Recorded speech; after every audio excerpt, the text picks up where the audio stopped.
ఎవరు కూడా ఎక్కడా కూడా భయపడద్దండి. ఏమున్నా కానీ ఢీకొందాం. మీ అందరికీ పార్టీ తోడుగా ఉంటుంది.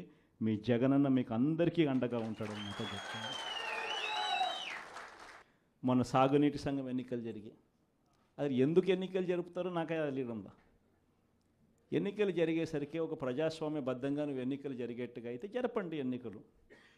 అంతే తప్ప నుంచి నువ్వు నీ రైతులకు నీ వాళ్లకు మాత్రమే ఎన్ఓసీలు ఇస్తారు, ఆర్ నో డ్యూ సర్టిఫికెట్లు ఇస్తారు. నీకు వ్యతిరేకంగా ఉన్న రైతులు, మామూలు రైతులు, సామాన్య రైతులకు నో డ్యూ సర్టిఫికెట్లు ఇవ్వకూడదు అని చెప్పి నువ్వు డిసైడ్ చేసుకున్నప్పుడు ఎందుకు ఎన్నికలు జరుపుతారు?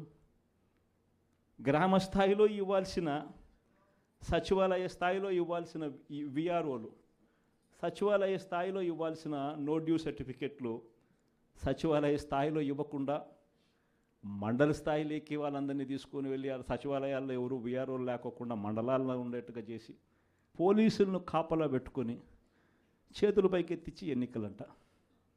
ఎందుకు ఈ ఎన్నికలు జరుపుతారు?